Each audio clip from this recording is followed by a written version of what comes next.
So ayun mga ka-homework, it's about time. So pinayos na natin gulong sa likod. Wala nga lang siyang preno pa kasi dumikit. Uy, naipit yung wire, durog. Eto, dadalhin na namin kay Cham. Bahala na si Cham. Parang dikit preno sa harap. Sakyan mo daw, Sor. Bagay. Liit. At yun na nga mga ka-homework, hinila ko na yan. Hinila na namin gamit yung DT125 tapos lubid. So andito na, dito na tayo. Mga ka-homework, naburing si Jack. Kinalas niya na naman yung motor niya. Then ito isusunod namin. So unahin ko na, yun lang naman kaya ko i-ambag. Tanggal upuan, tanggal tangke. Silipin namin yung head.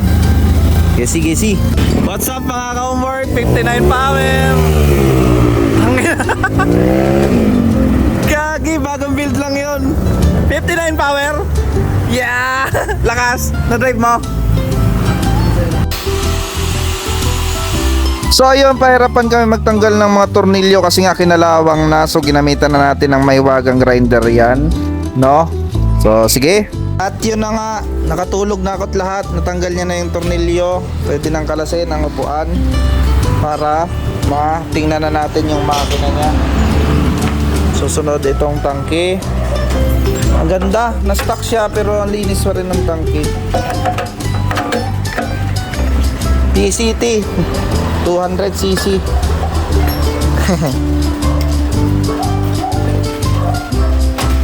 Anong tawag dyan? Brot. Ayan. Ngayon, natanggal ng tangke. Medyo lumitaw na. Primary coil, ba't ganyan o? Ignition, stock. Upang XR yan. Ito na, tatanggalin ang cylinder head.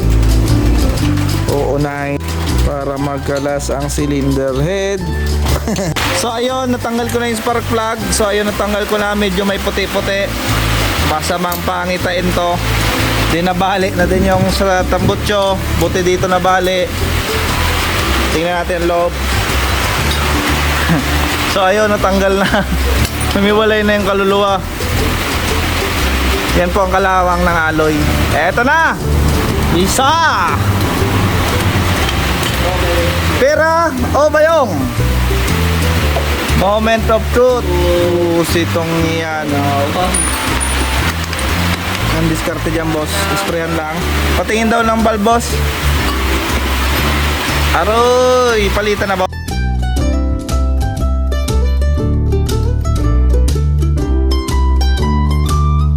So yun mga ka-homework, nakalas na natin. Nandito tayo ngayon sa bayan. Bibili tayo ng pyesa for CG150, for 25 sa valves.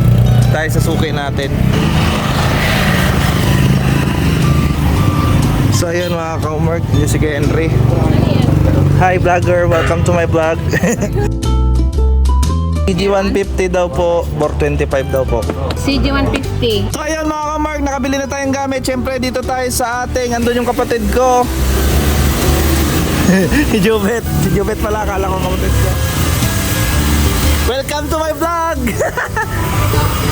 Okay. So naihabol tayo, si kuya mag-paribor. Andito na yung ating paparibor. Okay na rin yung gamit. Ayan, ching. Paribor na rin kayo dito kay Kuya Joros. Harap nang, dun sa may ganyan. Dito lang yan sa bayan. Di kalidad dun. Ayun o, may KMX. Nandiyan pa rin yung KMX. Mga ka-mark, pinadali na rin natin kay Kuya yung naputol na stud nung pagkalas natin. Hindi ko alam kung anong diskarte niya. Panoorin natin. So yun yung isang putol na bolt. Ayun, inispray ng WD-40.